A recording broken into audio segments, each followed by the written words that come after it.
મિત્રો, વારંવાર ઓપીડીમાં પૂછાતો પ્રશ્ન, મેડમ જીમમાં જવાય કે નહીં? મોટાભાગના લોકો તો જીમમાં જતા જ હોય છે, પરંતુ પ્રશ્ન ક્યાં આવે છે જ્યારે નાના નાના બાળકો ઉગીને ઊભા થાય છે, 12-15 વર્ષના બાળકો મમ્મી પપ્પા પાસે જીદ કરે છે કે મારો ફ્રેન્ડ જીમમાં જાય છે એટલે મારે તો જીમમાં જવું જ છે. તો એ કેટલું યોગ્ય? બીજો પ્રશ્ન કે તમે જે જાઓ છો તે તમે શું કામ જાઓ છો? તમે એક વખત તમારા આત્માને પૂછજો.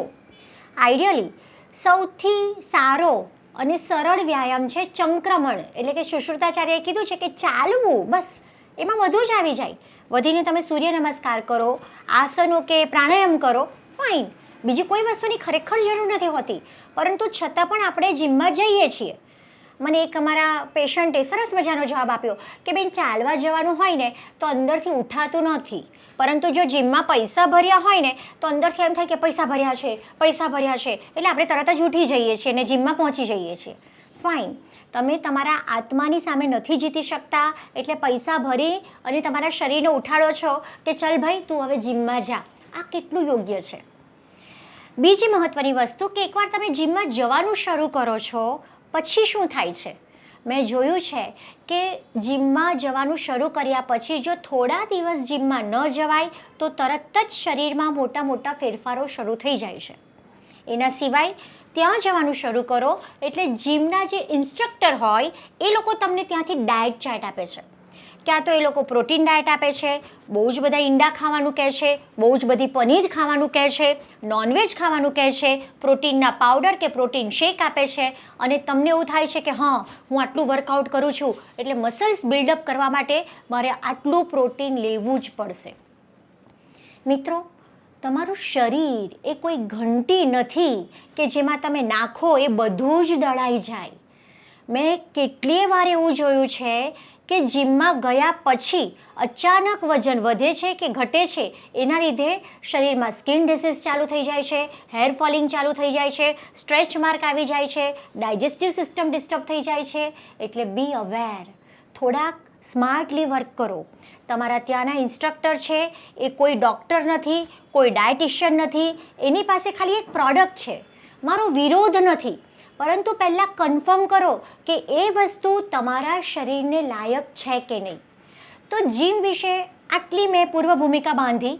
હવે આયુર્વેદના ઋષિમુનિઓ વ્યાયામ વિશે શું કહે છે એના પર થોડુંક ફોકસ કરીએ. આચાર્ય વાઘભટ્ટે અષ્ટાંગ હૃદય સૂત્ર સ્થાન 2માં વ્યાયામની સરસ મજાની વાત કરી છે. આયુર્વેદિક દિનચર્યામાં સવારે બ્રાહ્મ મુહૂર્તમાં ઉઠવું, ઉઠવીને શૌચક્રિયા પતાવવી, દંત ધાવન કરવું એટલે કે બ્રશ કરવું, એના પછી અભ્યંગ એટલે કે આખા શરીરે તલના તેલથી માલિશ કરીને વ્યાયામ કરવાની વાતો કરી છે. અને વ્યાયામ કર્યા પછી અંગમર્દ, શરીરને થોડું થોડું દબાવવું, એવી સરસ મજાની દિનચર્યામાં વાતો છે. વ્યાયામના ગુણો વિશે સરસ મજાનો શ્લોક છે. લાઘવમ કર્મ સામર્થ્યમ દીપ્તોરગ્નિ મેદસઃ ક્ષય વિભક્તા ઘનગાત્રત્વમ વ્યાયામાદુપજાયતે. લાઘવમ એટલે કે શરીર લઘુ થઈ જાય છે, શરીર જે ભારે હોય તે વ્યાયામ કરવાથી હલકું થઈ જાય છે. પછી બીજો શબ્દ છે કર્મ સામર્થ્યમ, તમારા શરીરમાં કોઈ પણ કામ કરવાનું સામર્થ્ય, તાકાત આવે છે, એ પણ વ્યાયામથી જ શક્ય છે. ત્રીજી વસ્તુ છે દીપ્તોર અગ્નિ, એટલે કે શરીરનું જઠરાગ્નિ પ્રદીપ્ત થાય છે, ખાધેલું ખૂબ સરસ રીતે પચે છે અને એનાથી શરીર સારું કાર્ય કરવા સક્ષમ બને છે. મેદસઃ ક્ષય એટલે કે શરીરમાં વધારાનું મેદ, વધારાની ચરબી, એનો ક્ષય થાય છે, એ ઘટે છે. એના પછી વિભક્તમ ઘનગાત્રત્વમ, શરીરમાં જે ગાત્રો છે એ અલગ અલગ, માંસપેશીઓ અલગ અલગ દેખાય છે, સુદૃઢ શરીર બને છે. જે આપણે જીમમાં જઈએ અને મસલ્સ બિલ્ડઅપ કરીએ, સિક્સ પેક, હા, વ્યાયામથી એ શક્ય છે. અને વ્યાયામાદુપજાયતે એટલે વ્યાયામથી આટલા સરસ મજાના ફેરફારો શરીરમાં થાય છે. કેટલી સરસ મજાની વાત! પરંતુ વ્યાયામ કેટલો કરવો જોઈએ એના વિશે આચાર્યોએ સરસ મજાની વાત કરી છે. અર્ધશક્ત્યા નિષેવ્યસ્તુ બલિભિઃ સ્નિગ્ધ ભોજિભિઃ, જે બળવાન છે, સ્નિગ્ધ ભોજન કરે છે, એવા વ્યક્તિઓએ અર્ધશક્તિ જેટલો જ વ્યાયામ કરવો. અર્ધશક્તિ એટલે શું? તો એની ડેફિનેશનમાં પાછું કહેવામાં આવ્યું છે કે શરીરમાં શ્વાસ ચડવા લાગે, મોઢું સુકાય, બગલમાં અને કપાળ ઉપર પરસેવો થઈ જાય, એને અર્ધશક્તિ વપરાય હોય એવું માની લેવાય. એટલે કે જ્યારે આવા ચિહ્નો તમને દેખાય ત્યારે તમારે વ્યાયામ કરવાનું અટકાવી દેવું જોઈએ. મેં ઘણીવાર જોયું છે કે જીમમાં એવું હોય કે ટ્રેનર કહે કે આટલું કરવું જ પડશે એટલે પરાણે આપણે કરીએ અને એવામાં જ શરીરમાં પછી હાર્ટ એટેક આવવાની શક્યતા વધી જાય છે, બીજી તકલીફો જનરેટ થવાની શક્યતા વધી જાય છે. એટલે દરેક વ્યક્તિની વ્યાયામ કરવાની શક્તિ અલગ અલગ હોય અને એટલા માટે જ ઋષિમુનિઓએ કહી દીધું કે અર્ધશક્તિ, તમારા શરીરમાં બળ છે એનાથી અડધું બળ વપરાય એટલે વ્યાયામ કરવાનું સ્ટોપ કરી દેવું જોઈએ. બીજી સરસ મજાની વાત કરી છે, શીતકાલે વસંતે ચ મંદમેવ તતો અન્યથા. શીતકાળ અને વસંતકાળ હોય એટલે કે ઠંડીની હેમંત શિશિર ઋતુ હોય ત્યારે તમારે વધારે વ્યાયામ કરવો જોઈએ. બીજી બધી ઋતુમાં એટલે કે ગ્રીષ્મ, શરદ આ બધી ઋતુમાં વ્યાયામ થોડો ઓછો કરવો જોઈએ. કેટલી સરસ વાત. વ્યાયામ વિશે એવું કહેવાયું છે કે દેહ વ્યાયામ સંખ્યાતા માત્રયાતામ સમાચરેત. શરીરમાં વ્યાયામ માત્રાપૂર્વક જ થવો જોઈએ. જો વધારે પડતો વ્યાયામ કરવામાં આવે તો એના લીધે કઈ કઈ તકલીફો થઈ શકે છે એનું આખું લિસ્ટ આપી દીધું છે.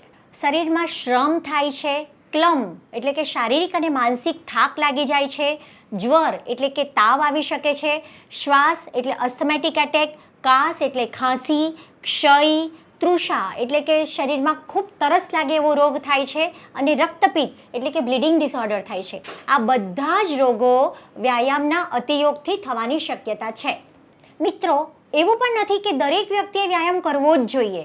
વ્યાયામ કોણે ન કરવો એનો નિષેધ સરસ મજાનો શાસ્ત્રમાં આપ્યો છે કે કેવા કેવા વ્યક્તિઓએ ન કરવો જોઈએ. તો એમાં છે વાતપિત્ત પ્રકૃતિ અને વાતપિત્ત રોગીઓને, જેના શરીરમાં વાયુ અને પિત્ત વધારે જ છે, જેને વાયુ અને પિત્તના રોગો થયેલા છે એવા લોકોએ વ્યાયામ ન કરવો જોઈએ. જે ખૂબ ઘરડા છે અને ખૂબ નાના બાળકો છે એવા વ્યક્તિઓએ વ્યાયામ ન કરવો જોઈએ. પેટની તકલીફના લીધે જે દુઃખી છે એવા વ્યક્તિઓએ વ્યાયામ ન કરવો જોઈએ. જેને ખૂબ ટ્રાવેલિંગ કરવાનું રહે છે, ખૂબ જાગવાનું રહે છે એવા વ્યક્તિઓએ પણ વ્યાયામ ન કરવો જોઈએ. હવે બાળકની વ્યાખ્યા આયુર્વેદમાં જે લખી છે તે પ્રમાણે 16 વર્ષથી નીચેના બાળકો કહેવાય.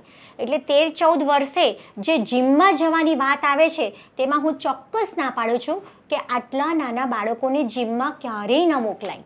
તો આશા રાખું છું કે વ્યાયામની પ્રાથમિક માહિતી તમે લઈ લીધી હશે. હવે આપણે જઈએ કે જીમવાળા જે ડાયટ કહે છે એ ડાયટ આપણે નથી લેતા તો આપણે ઘરે શું લેવું જોઈએ એના પર થોડુંક ફોકસ કરીએ. સરસ. તો આયુર્વેદમાં પ્રોટીન રીચ ડાયટ સર્વશ્રેષ્ઠ છે. 1 કપ બાફેલા મગ, રોજ તમે 1 કપ બાફેલા મગ લઈ શકો. એવી જ રીતે બેસ્ટ એનર્જી ડ્રિંક છે ખજૂરનું પાણી. આ સાથે મારા ખજૂરના વિડીયોની લિંક છે, તમે ચોક્કસ એ જોઈ શકો. તો રોજ 3 થી 4 પેસી ખજૂર 1 કપ પાણીમાં પલાળી દો, 3-4 કલાક રહેવા દો, ઠળિયો કાઢો, બ્લેન્ડર ફેરવીને પાણી પી જાઓ તો ચોક્કસ શરીરમાં ઉત્તમ તાકાત આવશે. બીજું એવું કહેવાયું છે કે વિશેષેણ વ્યાયામિનામ શસ્યતે. એવી કઈ વસ્તુ? તો એ છે તાજું નાળિયેર પાણી. સ્પેશિયલ જે વ્યાયામ કરનાર લોકો છે એ લોકોએ સેવન કરવું જોઈએ અને એ છે તાજું નાળિયેર પાણી. તો એકાદ નાળિયેર પાણી તમે ચોક્કસ પી શકો અને એના સિવાય રાગીનો પણ તમે ઉપયોગ કરી શકો. આ બધા નેચરલ પ્રોટીન છે. હું એવું માનું છું કે શરીરમાં આર્ટિફિશિયલ પ્રોટીન નાખો ને એના બદલે નેચરલ પ્રોટીન નાખશો તો શરીર તેને તરત જ એબ્સોર્બ કરી લેશે. એટલે મહેરબાની કરીને આટલા બધા ઈંડા, નોનવેજ, પનીર આટલું બધું નાખવાની જરૂર નથી. બિચારું આંતરડું કન્ફ્યુઝ થઈ જાય છે. રિલેક્સ, જે સહેજે સહેજે થતું હોય તે જ વસ્તુ આપણે જીવનમાં અપનાવવી જોઈએ. તો મિત્રો, આ સાથે જ મને એવું છે કે જીમ વિશેના તમારા બધા જ ડાઉટ્સ ક્લિયર થઈ ગયા હશે. બને ત્યાં સુધી જીમમાં જઈએ તો પણ હેવી વર્ક ન કરીએ, એમનો બહુ બધો ડાયટ પ્રોટોકોલ ફોલો ન કરીએ અને એના બદલે સરળતાથી સૂર્ય નમસ્કાર, પ્રાણાયામ, વોકિંગ, યોગાસનો એને આપણે આપણા જીવનમાં લાવીએ તો સ્વસ્થ સમાજની રચના કરી શકીશું. ધન્યવાદ.